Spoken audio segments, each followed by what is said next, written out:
معزز سامعین السلام علیکم۔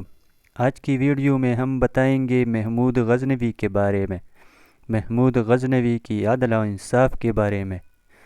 تو چلیے ویڈیو شروع کرتے ہیں۔ بسم اللہ الرحمن الرحیم۔ سلطان محمود غزنوی کی دربار میں سائلوں اور درخواست گزاروں کی بھیڑ لگی ہوئی تھی کہ ایک شخص حاضر ہوا اور عرض کرنے لگا، حضور، میری شکایت نہایت سنگین نوعیت کی ہے اور کچھ اس قسم کی ہے کہ میں اسے برسر دربار سب کے سامنے پیش نہیں کر سکتا۔ سلطان یہ سن کر فوراً اٹھ کھڑے ہوئے اور سائل کو خلوت خانے میں لے جا کر پوچھا کہ تمہیں کیا شکایت ہے؟ اس نے عرض کیا کہ حضور، ایک عرصے سے آپ کے بانجے نے یہ طریقہ اختیار کر رکھا ہے کہ وہ مسلح ہو کر میرے مکان پر آتا ہے، مجھے مار پیٹ کر باہر نکال دیتا ہے اور خود جبراً میرے گھر میں گھس کر میری گھر والے کے ساتھ بدتمیزی کرتا ہے۔ غزنی کی کوئی عدالت ایسی نہیں جس میں نے اس ظلم کی فریاد نہ کی ہو، لیکن کسی جگہ مجھے انصاف نہ ملا۔ ہر کوئی آپ کے بانجے کا سن کر چپ کر جاتا ہے۔ جب میں ہر طرف سے مایوس ہو گیا تو آج مجبوراً جہاں پناہ کی بارگاہ الہیہ میں انصاف کے لیے حاضر ہوا ہوں۔ آپ کے بیلاگ انصاف، فروری بریاد رسی اور رعایا سے بے پناہ شفقت پر بھروسہ کر کے میں نے اپنا حال عرض کر دیا ہے۔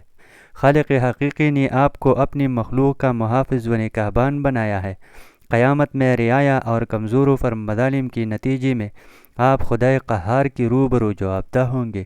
اگر آپ نے میرے حال پر رحم فرما کر انصاف کیا تو بہتر ہے، ورنہ میں اس معاملے کو منتقم حقیقی کے سپرد کر کے انصاف کا انتظار کروں گا۔ سلطان پر اس واقعہ کا اتنا گہرا اثر ہوا کہ وہ بے اختیار ابدیدہ ہو گئے اور سائل سے کہا، تم سب سے پہلے میرے پاس کیوں نہ آئے؟ تم نے ناحق اب تک یہ ظالم کیوں برداشت کیا؟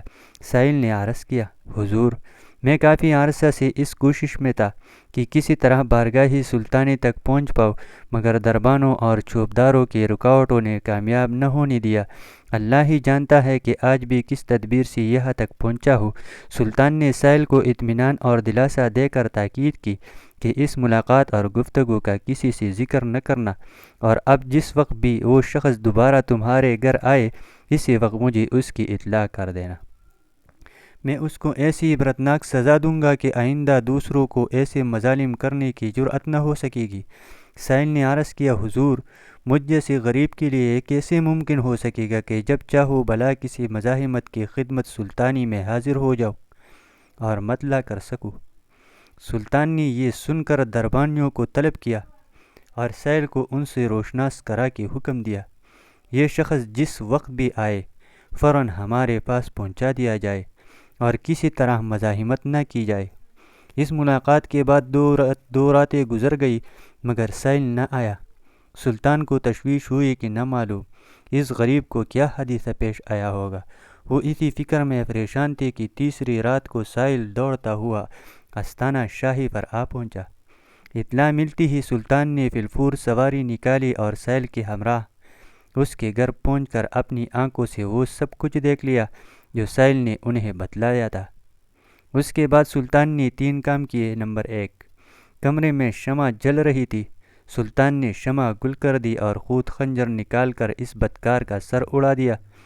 نمبر 2، اس کے بعد شمع روشن کرائی مقتول کا چہرہ دیکھ کر بے ساختہ سلطان کی زبان سے نکلا، الحمدللہ۔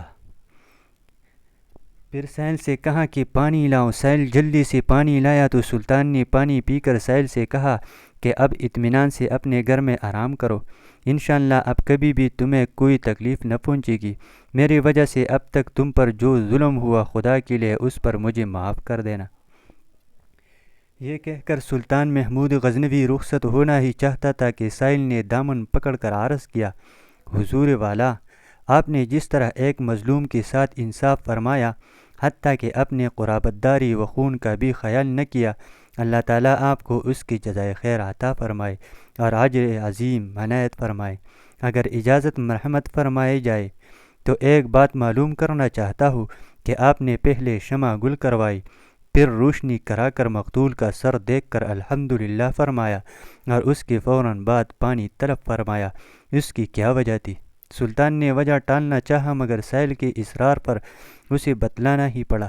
سلطان نے کہا شمع گل کرنے کا مقصد یہ تھا کہ مبادا روشنی میں اس کا چہرہ دیکھ کر بہن کی خون کی محبت مجھے سزا دینے سے باز رکھے، اور الحمدللہ کہنے کا سبب یہ تھا کہ مقتول اپنے آپ کو میرا بانجا بتا کر تمہیں شاہی تعلق سے مرعوب کر کے اپنے خواہشات نفسانی کو پورا کرنے کے لیے راستہ صاف کرتا رہا۔ خداوند کریم کا ہزارہ شکر ہے کہ محمود غزنوی کے رشتہ داروں کا اس شرمناک بیہودگی سے کوئی تعلق نہیں ہے۔ یہ شخص میرا بانجا تو درکنار میرا رشتہ دار بھی نہیں ہے، اور پانی مانگنے کی وجہ یہ تھی کہ جب سے تم نے اپنا واقعہ سنایا تھا میں نے عہد کر لیا تھا کہ جب تک تمہارا انصاف نہ کر لوں گا آب ودانا مجھ پر حرام ہے۔ اب چونکہ میں اپنے فرض سے سبکدوش ہو چکا تھا اور مجھ پر پیاس کا شدید غلبہ تھا، اس لیے میں پانی مانگنے پر مجبور ہو گیا تھا۔ یہ کہہ کر سلطان محمود غزنوی اس کے گھر سے نکل آئے اور اپنے اس انصاف کی بدولت تاریخ میں ہمیشہ ہمیشہ کے لیے امر ہو گئے۔ محمود غزنوی کا ایک اور واقعہ ہے۔ محمود غزنوی نے جب سومنات فتح کیا تو سلطان محمود غزنوی سومنات کے سب سے بڑے مندر کے اندر داخل ہوا، جس میں ہندوؤں کا سب سے بڑا دیوتا بت کی صورت میں پوجا جاتا تھا۔ سومنات کے اس بت کو معجزوں کا دیوتا کہا جاتا تھا اور اسے ناقابل شکست بھی تسلیم کیا جاتا تھا۔ سومنات کے مندر میں یہ سب سے بڑا دیوتا اور بت مندر میں معلق رہتا تھا۔ بت کو مندر کے بڑے کمرے میں اس انداز میں معلق دیکھ کر ہر شخص اس کی برتری تسلیم کر لیتا، اور جو برتری تسلیم نہ کرتا وہ بھی ایک بار سوچنے پر مجبور ہو جاتا کہ یہ گرانڈیل وزنی بتسی زنجیر کسی نظر نہ آنے والے سہارے کے بغیر کس طرح فضا میں معلق ہے۔ صاف ظاہر ہے کہ اس کی فضا میں معلق ہونے کا کرشمہ دکھا کر اس کی عظمت اور ہیبت کو لوگوں کے دلوں میں بٹھایا گیا تھا۔ بہرحال جب سومنات فتح ہوا تو محمود غزنوی مشہور مسلم دانشور البیرونی کے ساتھ بڑے بت کو دیکھنے مندر کے اندر آ گیا۔ جب غزنوی مندر میں داخل ہوا تو اس بت کو فضا میں بغیر کسی سہارے کے معلق دیکھ کر چکرا گیا۔ محمود غزنوی حیران ہو کر البیرونی سے پوچھا یہ کیا ماجرا ہے؟ یہ بت بغیر کسی سہارے کی فضا میں کس طرح معلق ہے؟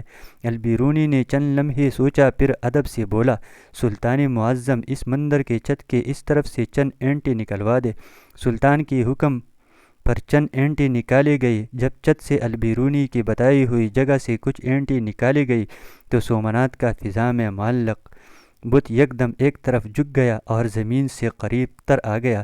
البیرونی نے ادب سے وضاحت کی، سلطان معظم یہ ان ہندو پروہتوں اور پنڈتوں کی مکاری ہے۔ یہ بت لوہے کا بنوایا گیا ہے اور مندر کی چھت پر مخصوص جگہ بہت بڑے مقناطیس نصب کیے گئے ہیں۔ یہ مقناطیس لوہے کے بت کو اپنی طرف کھینچتے رہے ہیں اور یہ بت ساکت معلق رہتا ہے۔ چونکہ یہ بڑے بڑے مقناطیس مضبوطی سے نصب کیے گئے ہیں، اپنی جگہ سے نہیں ہلتے، اسی لیے یہ بت بھی فضا میں معلق ہے۔ جب مندر کی چھت اکھاڑی گئی تو وہ بت بھی دھڑام سے زمین پر گر پڑا۔ پھر ان اینٹوں کا معائنہ کیا گیا تو البیرونی کا تجزیہ 100% صحیح